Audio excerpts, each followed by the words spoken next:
Thanks for tuning in and welcome back, team. In today's episode of Real Estate Investing, we continue with our Real Estate Investing Guide with Episode 7, Real Estate Marketing. My name is Andrew Finney, your real estate geek. If you need help finding a top agent where you live, or if you simply want to drop me a line to say hello, my contact info is below. If you haven't already done so, please go ahead and subscribe to this channel now and like this video.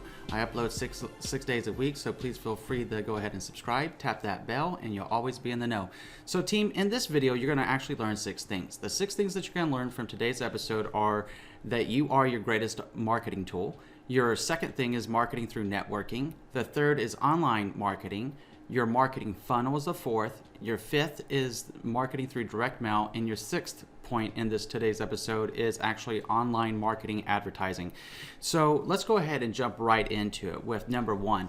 Your greatest real estate marketing tool is actually yourself. So who's going to be the most passionate? Let's look at this. Who's going to be the most passionate about your own business, about your real estate practice and your real estate investing? You're going to be the most passionate, right? So how do we make it that you're going to be starting to distinguish yourself so when people hear your name, they know who you are, and more importantly, they know how you operate and what you're about? There's 3 core traits that you want to have for marketing yourself. The first one, of course, is always being honest. I mean, it should come as no surprise there, but sometimes people get out there and they start hustling and then they start making a series of small compromises that leads them into being the person that they never dreamed they would become by a small series of compromise. So don't compromise your values, don't compromise your virtues, and always remain honest about everything that you do. The second one is actually integrity. Perhaps one of the best ways that I've ever heard integrity defined is when I was in the Marine Corps, which is simply, integrity is simply defined as doing the right thing when no one is looking. So if you're always doing the right thing when no one is looking, then you have integrity. And whenever your reputation gets to the point where people are like, hey, you know what, I like them. I like him or her. They're always honest, they have integrity, and they're good people to work with.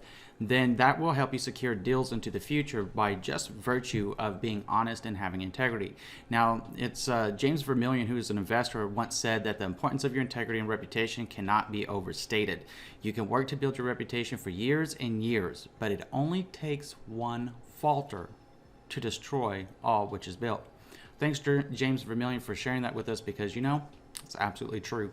The third thing that you want to do to help market yourself is always be professional. Are you planning to have a real estate investment company or career? Are you planning on doing it as a hobby or as a business?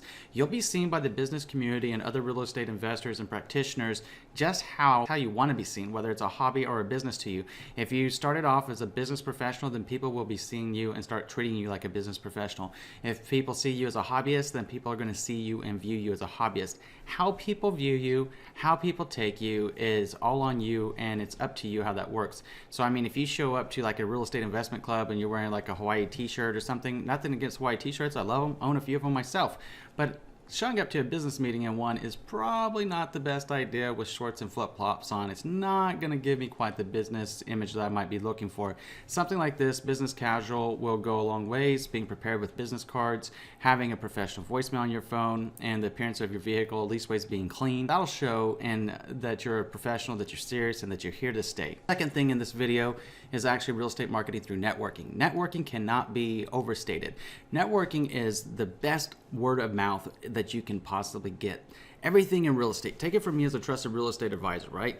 Word of mouth is more powerful than thousands and thousands and thousands of dollars of marketing, whether it's direct mail, online marketing, what have you. Word of mouth, referrals from people that you have worked with, referrals from people that you know, those relationships are invaluable. Make sure you treat them with the respect that they deserve, and in networking, you're going to help build your practice. When you don't know where to go, you go to a real estate investment association, you get involved in a real estate investment club, and you start networking yourself around there and letting those people see how honest you are, how much integrity you have, and how professional you are, that you're here to be a real estate investor and you're taking this very seriously to make sure that that happens. Now, speaking of going to networking events, you need to have business cards, and there's 7 key elements to a business card, by the way. The first one is obviously you need your name. You need your company name.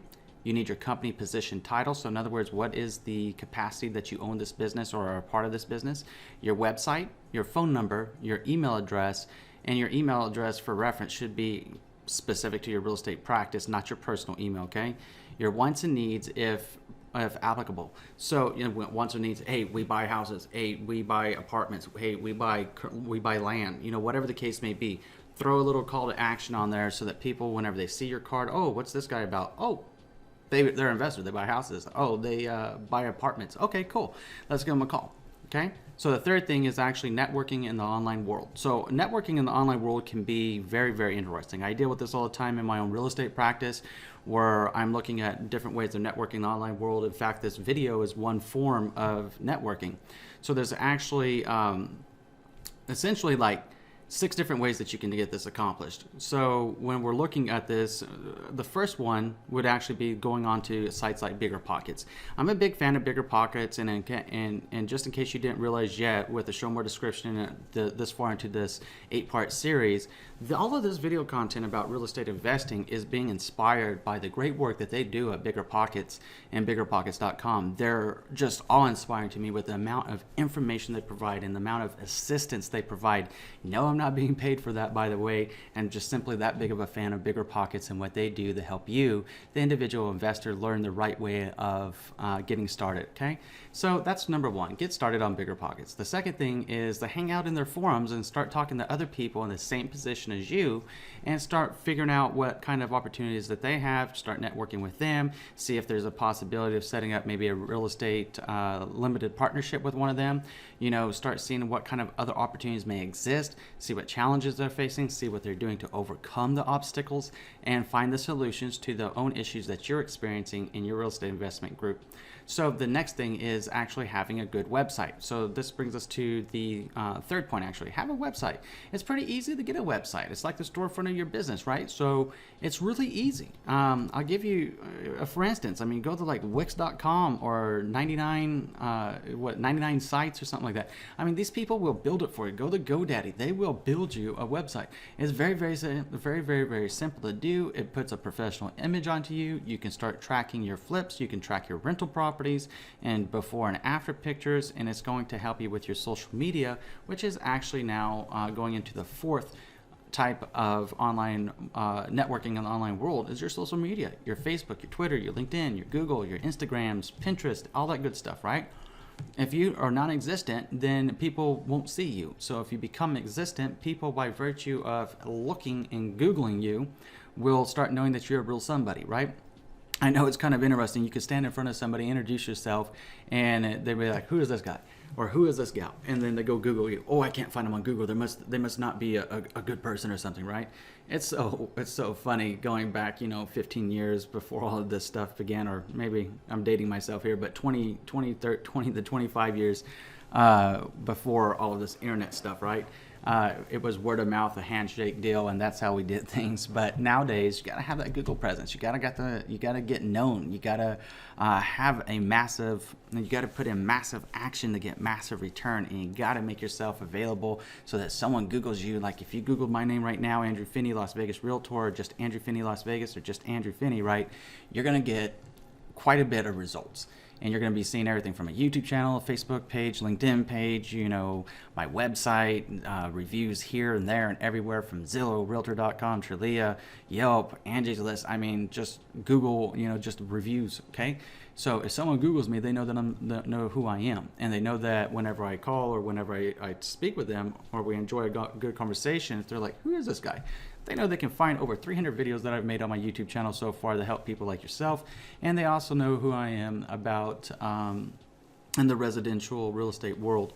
So by virtue of Googling me. So we want to do the same thing for you. The way that you do that is it takes time, but you got to get started, and getting started today is really going to help.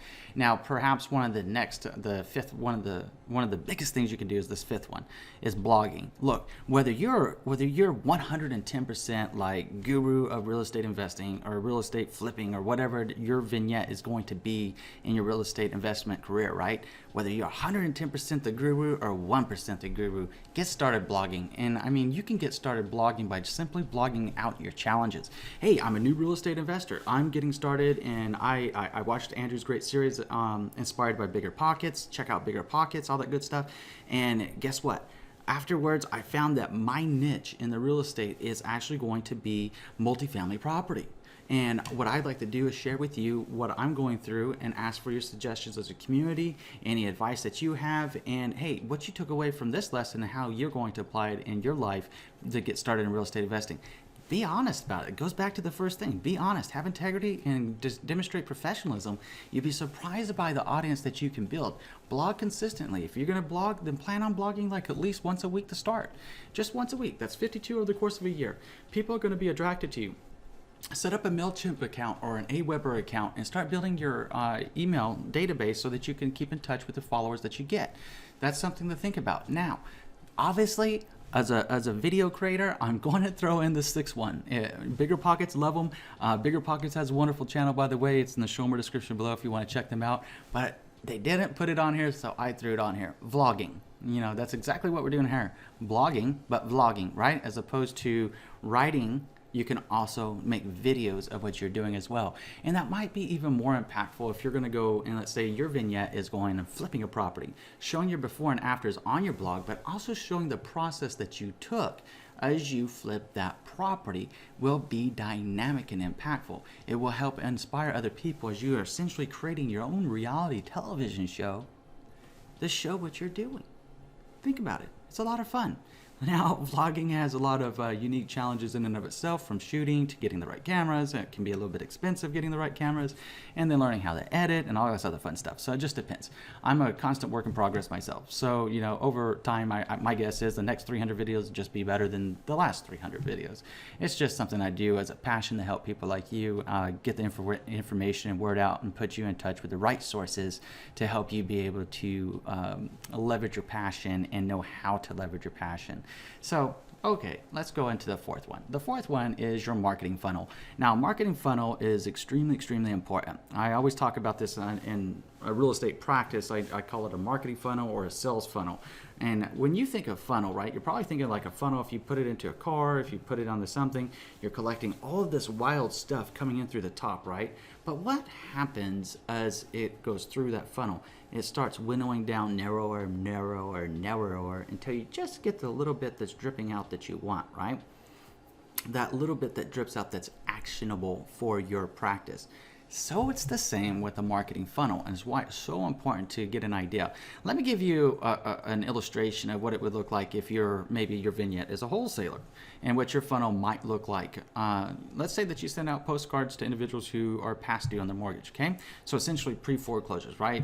Just for reference, if somebody is 3 months behind on their mortgage, guess what? They're going to get hit with a notice of default and be considered a pre-foreclosure unless they bring that current very quickly. That's number one. So then the second thing is, let's say that you set up a 1-800 voicemail number for people to call you for foreclosure help as you're marketing it out on your postcards, right? Now you can market things out using CoreFact.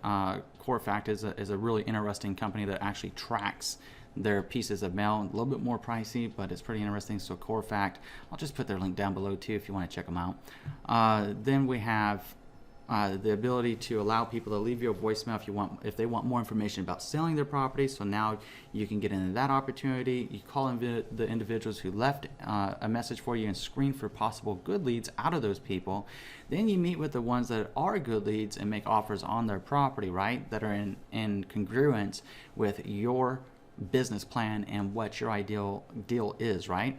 Then you get offers accepted, sign a purchase agreement, and then you go and do your due diligence, close on the property. Boom. All in a day's work. Now, that sounds a lot easier than it really is. It's just going to take day in and day out dedication and persistence. The more energy and time and working smarter, right? It's not, look, working hard is great, but you got to work smart. And working smarter is better than working harder. So if you're working smarter and harder, guess what's going to happen? You're going to quickly learn how to best approach your business and how best to become successful in it. Just something to think about there, okay? Now, in each one of the steps that I just listed, you saw how the funnel narrowed, right? So just think about it. You might think, oh, that's a dramatic waste of time. But let's say that out of those, let's say that you contacted like 5,000 people you sent mail to 5,000 people. Let's say out of 5,000 people, about 100 people returned or called you or emailed you or what have you. Let's say out of the 100 people that maybe 4 people were transaction ready, right? And let's say out of those 4 people that you did all the work or that you did the work with them, right? So that you bought their house. Is 4 deals for your business as a wholesaler worth it for 5,000 pieces of mail? Got to check your numbers, but my guess is yes, that you would have made far more money on that than you spent in the time and the actual cost of each mailer. That's one example. So that's just direct mail, right? So let's go into talking a little bit about direct mail, or excuse me, your marketing funnel. So let's go ahead and start talking about different marketing, in this case, marketing through direct mail. You might be wondering right now, what is direct mail? So while we're on the topic of postcards and mailing letters, let's go ahead and discuss it a little bit, okay? The form of marketing known as direct mail, right, is actually direct mail is simply the process of sending letters to targeted individuals through the mail in hopes that a small percentage of them will respond to those letters and the marketing that you put out on those letters. So that's kind of what you're looking at. So how do you build a list? You might be wondering, okay, well, before how we build a list, let's go into how does it work exactly, right? Why does it work? Well, think about this. The last time you bought something, think of it whether it was like a middle-sized purchase, a small purchase, or even a large purchase. The last time you bought a coffee, the last time you bought a new pair of sneakers, the last time you bought a golf club or whatever, right? A car, whatever. Did you buy it the first time you saw it? Probably not. You don't, some people drink Starbucks every day, but a lot of people don't. But they might drink them, every couple weeks or once a month or every few months, right? But the point being is that through repetition of marketing, it becomes top of mind. And the top of mind awareness that you create through your marketing campaign is what's going to generate your business. That's why it works, and that's how it works. You got to have a plan for your direct mail campaign, and you've got to be willing to commit to whatever plan that you do for 6 to 12 months when it comes to direct mail marketing. That's where you're normally going to see the return is within 12 months.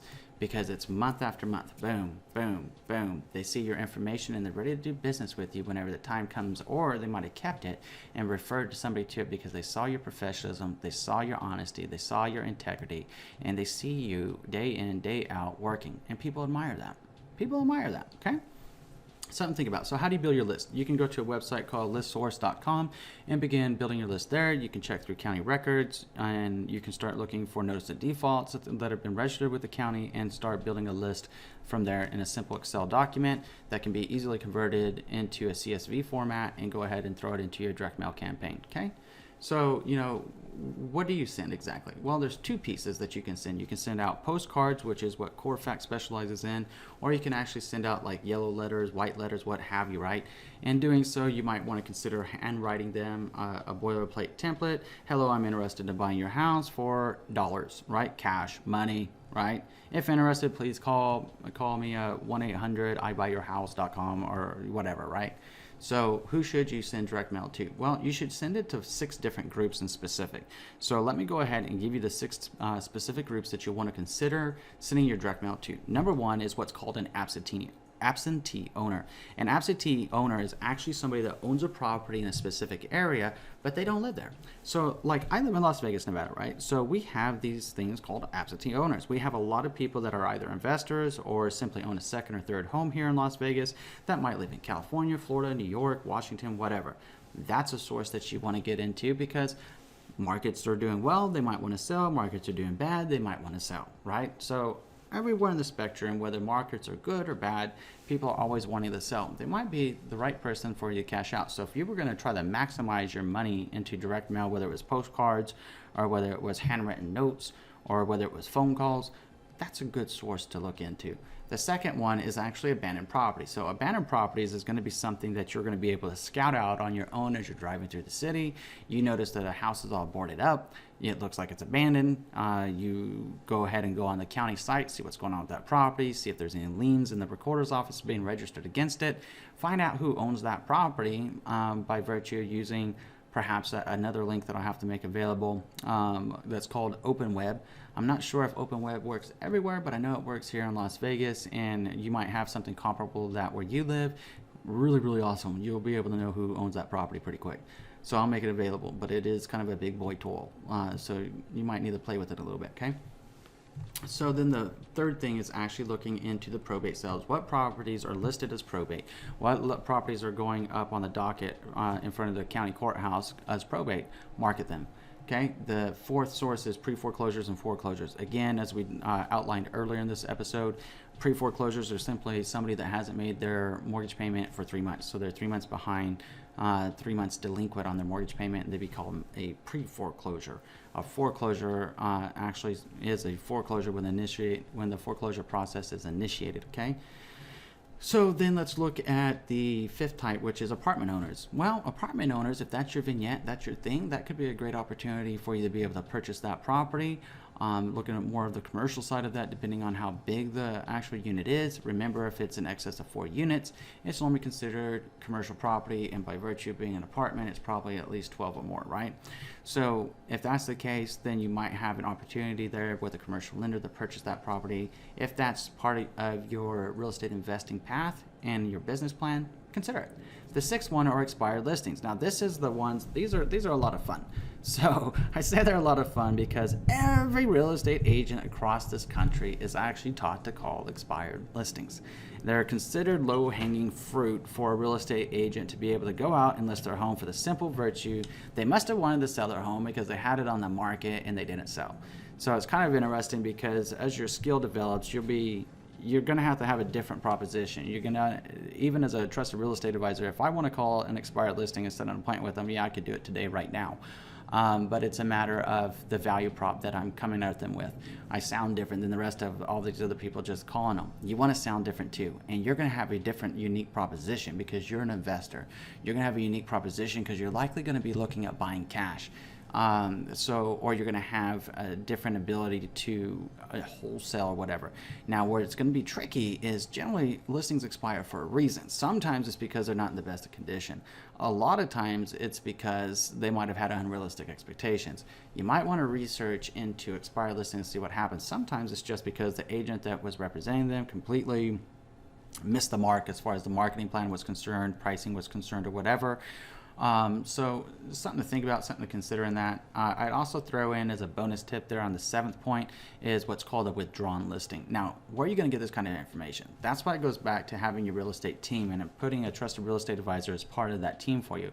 We as trusted real estate advisors, boom, pull that information up in like 3 seconds, boom, and kick out a list to you. Something to think about, having that relationship, okay? So then let's move into the 6th part of this video, which is actually going to be marketing through online adverts. Now, you don't want to get left behind. The times are always changing. There's so many online adverts. There's so many different platforms to look at. So when we look at marketing through online adverts, you also don't want to spend a grip of money on this too. You want to diversify your marketing plan of action, diversify your marketing funnel, as we were talking about earlier. You actually want to consider different type of marketing mediums going into it. Don't put all your eggs in one basket. Please don't do that. It won't work that great. So if you have a diversified marketing portfolio, marketing funnel, if you will, and you want to incorporate your online adverts, you might consider things like Facebook or Google Ads, and they are a bit different. So Facebook allows you to actually target who sees your ad based upon their interests, their locations, demographics, or connections on Facebook. So it's unique to the Facebook platform. Now, what I would suggest you do, if that's something that you want to do, is go into Facebook's, I like to call it Facebook University because I got so much information. They actually have Advert Academy or whatever they want to call it, right? They actually have that, and they'll teach you how to make create ads. And there's obviously, you're on YouTube right now watching this, so there's a lot of people on YouTube that'll teach you how to make Facebook ads too. So I didn't explore that if that's what you wanted to do. Google allows you to actually target who sees your ad based upon their searches, web history, and location. So they're a little bit different, and the exposure is a little bit different, where Facebook is more unique to the platform, and Google expands across everywhere, right? Number 1 search engine in the world, with YouTube being the number 2 search engine in the world, who is just so happens to be owned by Google. So Facebook right now, I'm looking at being almost like the 3rd or 4th most used search engine, if you will. So it's something to think about there. So then you want to look at the different opportunities, of pay-per-click advertising, figure out what's going to work for you, whether you want to do click-through rate, pay-per-click, as opposed to breaking down exactly what all these online advertising terms mean, because that's all an entirely separate video that we can go on for hours about. Then I'm just going to kind of go over it really quickly for you so you know. So how does the pricing work? Well, it's a simple question, and it's a difficult question to answer as well. Best source of information is going to actually be going to Facebook and Google if you really want to know how that works, because essentially what happens is your adverts come up for auction, and depending on the cap that you put up for, it depends on how much you pay for a given action on that auction for that advert. So kind of fun stuff. I know probably lost you right there. It's okay. So here's a few tips for creating your online ads. Consider the next 6 things for your online ads, okay?